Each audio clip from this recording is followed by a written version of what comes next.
You met with your governor of New York, Kathy Hochul, last month about possibly redrawing New York's maps. Is this something you can even do in New York? And if so, how many seats could you gain? And could you do it before the midterms? Well, good morning. It's great to be with you. I've been in touch, of course, with Governor Kathy Hochul as well as the legislative leaders. House Democrats are going to respond from coast to coast and at all points in between, as has been done in California, forcefully, immediately, and appropriately to make sure that Donald Trump cannot steal the midterm elections. Okay, can you be more specific? Let's just talk about New York, where you obviously have a window into what's going on there. We know what California is doing. They're going to try to get this on the ballot. What can you do in New York? Is it even feasible to redraw the maps before the midterms? Texas acted in a way to try and rig the congressional maps so they could add a couple of different seats to the Republican column. Understand that Republicans right now have the narrowest majority, just a 3-seat majority, of any party since the Great Depression. And they have no track record of accomplishment to be able to successfully run on, which is why they are running scared. California responded forcefully thanks to the leadership of the governor, the legislative leaders, the members of the California congressional delegation led by Zoe Lofgren and Pete Aguilar, and we will continue to respond when necessary across the country. Right now, this has happened in Texas. California has responded. Let's see what comes next. So is there not a plan yet in New York? Is that what I'm hearing? There's a plan to respond as appropriately in New York and in other parts of the country as the circumstances dictate. Well, speaking of circumstances, Republicans are already looking beyond Texas. And if you look at the map, they could, adding it all up, get about 6 to 8 seats if, big if, they're successful in redrawing maps in other GOP-led states. Are you worried that that could be enough right there to prevent you from retaking the House? Not at all. Listen, as Democrats, we're focused on making life better for the American people, driving down the high cost of living. Right now, America is too expensive. Housing costs are too high. Grocery costs are too high. Electricity bills are through the roof. All of this is happening on Donald Trump's watch. He promised to lower the high cost of living. In fact, to lower the high cost of living on day one. Costs aren't going down. They are going up. As Democrats, we're going to focus as well on fixing our broken healthcare system and cleaning up corruption. So we have an affirmative agenda that is compelling that we will continue to present to the American people. The Republicans have failed. That is why they are running scared. I want to move on to other issues, but first I do just have to ask, you talk a lot about Texas, as do other Democrats. You supported a move in your state of New York where Democrats, or you wanted to throw out congressional maps that were drawn by the state's independent redistricting commission. You praised New York's state legislature for redrawing new ones. Is criticizing Texas hypocritical given what you push for in your own state? Yeah, so let's go into the actual facts. The map was not drawn by the independent redistricting commission. The map was drawn by a special master who was put into place by a random right-wing judge in Steuben County. That was problem number one. Now, the court then ordered a redraw so that the process could actually be completed consistent with the Constitution of the state of New York. Mm-hmm. And that is what occurred. Third, what's important is that in New York, the redrawn map that was actually adopted by the legislature was adopted on a bipartisan basis. Democrats and Republicans in the Assembly voted for the map because the redraw was fair. That's not what's happening in Texas. In Texas, this is a racial, partisan gerrymander ordered by Donald Trump as part of an effort to rig the midterm elections. And we're not going to let it happen. And at the end of the day, we were 24 seats down during Donald Trump's first midterm election in 2018. We won 40 seats in 2018. There's no way that Republicans can mathematically gerrymander their way to an artificial victory next year.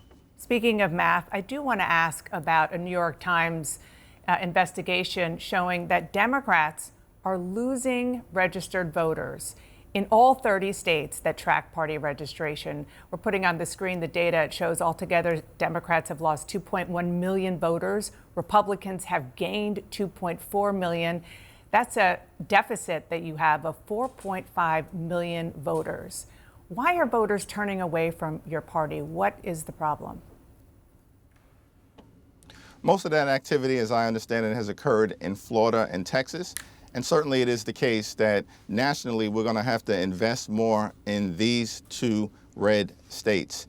At the end of the day, it's also going to be important for us to continue to make clear to the American people what we stand for as Democrats. We believe in a strong floor and no ceiling. In this country, you work hard, you play by the rules. There should be no ceiling as to what success you can accomplish for yourself, for your family, for your children, for your grandchildren, and your community. At the same period of time, we do, as Democrats, believe in a strong floor. That's a strong floor that is anchored in Social Security and Medicare and Medicaid, veterans benefits, nutritional assistance, and the Affordable Care Act, the things that Republicans are actually trying to detonate. That's the difference between Republicans and Democrats, and the more we can lean into what we stand for as a party, the better off we'll be moving forward. There is new reporting this morning that President Trump has a detailed plan. It's been in the works for weeks, apparently, to send National Guard troops into Chicago. What is your plan as the Democratic leader in the House to fight that? Well, I strongly support the statement that was issued by Governor Pritzker, making clear that, one, there's no basis, no authority for Donald Trump to potentially try to drop federal troops into the city of Chicago. There's been no request from the state of Illinois, no request at all for federal assistance. I support the Chicago Police Department. I support the New York Police Department. These are men and women who have taken an oath to protect and serve these communities, and they do a great job of that. And we should continue to support local law enforcement and not simply allow Donald Trump to play games with the lives of the American people as part of his effort to manufacture a crisis and create a distraction, because he's deeply unpopular. The one big ugly bill is deeply unpopular. Ripping health care away from millions of Americans is unpopular. Enacting tax breaks for their billionaire donors is deeply unpopular. And that's why a lot of this is taking place, Donna. Do you think it's manufactured that Americans, even likely in the city of Chicago, are worried about crime? Of course, people are going to be worried about public safety all across America.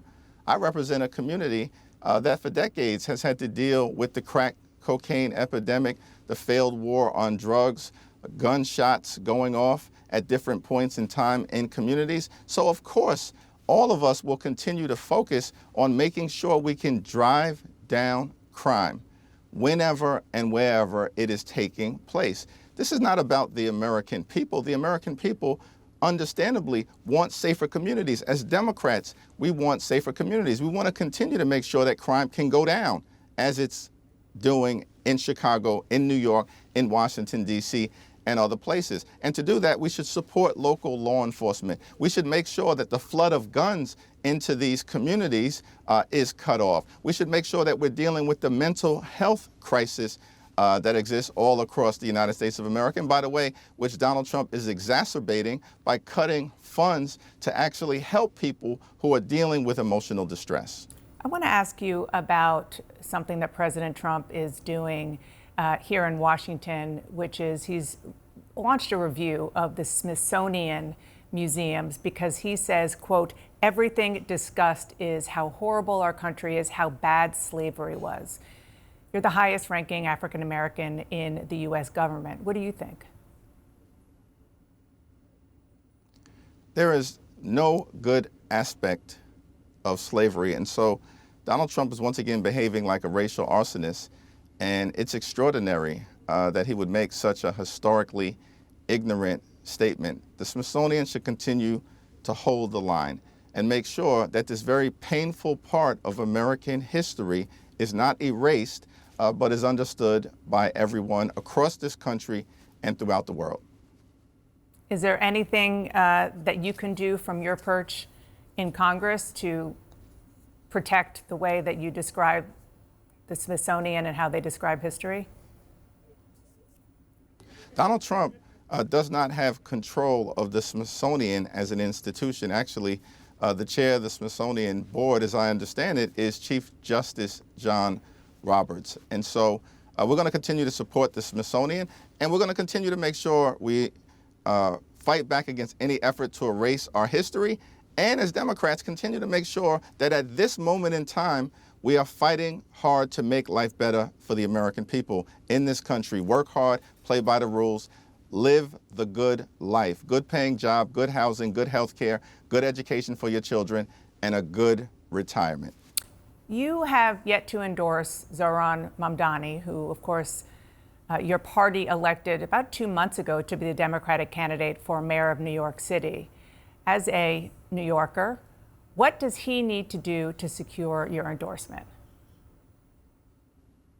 Well, we had a very candid and constructive and community-centered conversation a few weeks ago before he went off to Africa. I've, of course, been on the road for the last several weeks, dealing in part with the Republican effort to try to rig the midterm elections through their gerrymandering scheme.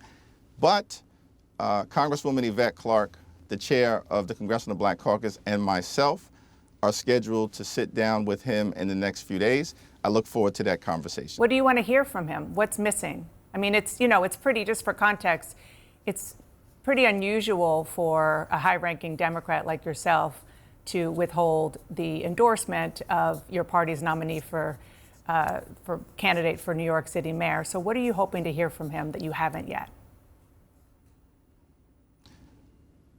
I don't think we've withheld an endorsement. We are engaging in a conversation about the future of New York City, about the issues that need to be addressed, particularly the housing crisis. And the Assemblyman has actually spoken pretty forcefully and strongly about the need to deal with affordability in the city of New York.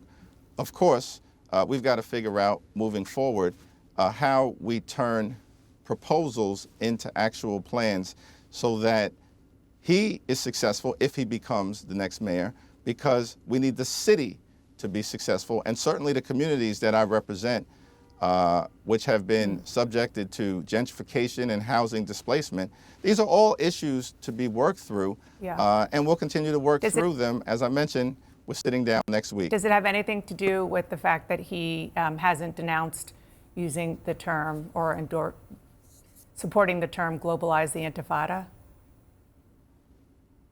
Well, listen, I've raised several of the issues with him privately as well as publicly, spoken about some of the concerns that I've had. But at this particular moment, we're going to keep those conversations moving forward.